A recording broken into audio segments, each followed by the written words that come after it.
Hello everyone, this is Adam Morris with lonestarball.com, and I'm checking in with you with the very latest Lone Star Ball YouTube video update.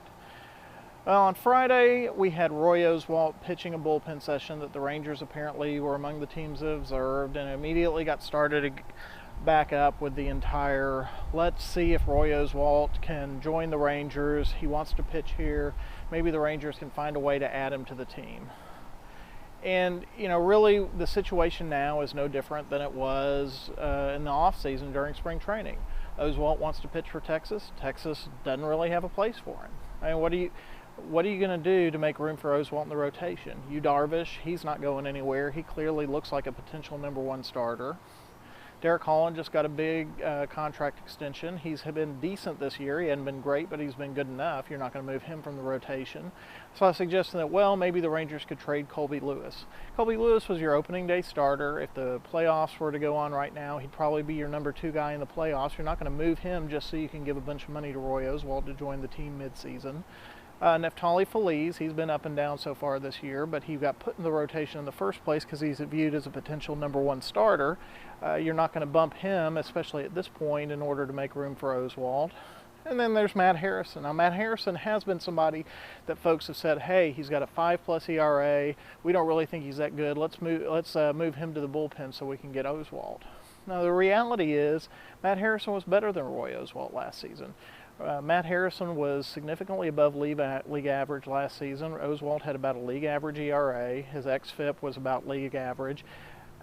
And that's the problem with Oswalt that I think people are ignoring, is that Roy Oswalt isn't a great ace of the staff #1 starter anymore. He was about a league average pitcher last season with the Phillies. He was about a league average pitcher with the Astros in 2010. He was about a league average pitcher in 2009 with the Astros. Other than a little period of time after he got dealt to the Phillies in 2010, Oswalt's basically been a league average guy. He's 34 years old. He's not somebody who's going to come in and be a #1 or a #2 on a playoff team. He's a guy who, if you need a #4 or #5 starter, he has some value. He could provide some veteran leadership to a young staff, but he's not somebody who's going to, if you've really got concerns about the top of the Rangers rotation, is going to come in and start a Game 1 or a Game 2 of a playoff series for you. If your concern is that the Rangers need a top of the rotation guy, then what we need to be looking at is possibly trading for Zach Greinke or Cole Hamels at the when we get near the when we get near the trade deadline, if the Phillies or the Brewers are out of the race. Roy Oswalt isn't the answer to that question. So, Oswalt's going to sign with somebody.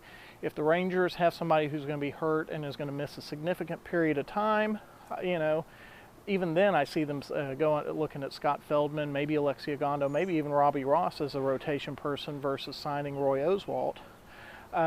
If you're going to have somebody who's going to be out for the entire season, if Matt Harrison, is hurt, blows out an elbow or something, if one of the other guys, has a type of injury where he's going to be out for the rest of the year, then maybe I could see them spending money on Roy Oswalt. But personally, at this point, my feeling is, rather than spending $5, $6, $7 million on Oswalt, why don't you earmark that money to give to Mike Napoli as part of his extension for next year?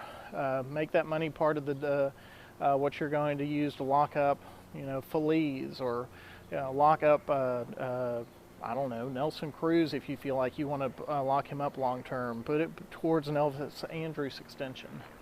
It's not money that makes sense to be splurged on someone like Oswalt right now, given the way that the Rangers rotation is set up. If you've got a need for a top-of-the-rotation starter, then you need to go out and trade for a Greinke or Hamels or somebody like that.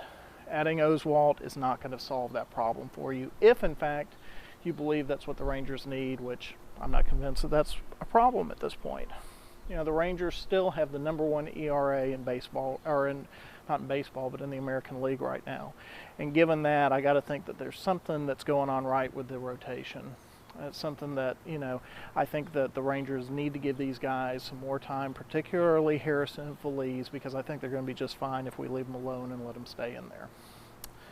In any case, that's all we've got right now for the Rangers update on our YouTube channel with lonestarball.com. For more Texas Rangers news, commentary, stats, opinions, conversation, be sure to check out lonestarball.com, and be sure to subscribe to the YouTube channel for lonestarball.com for more Texas Rangers video updates.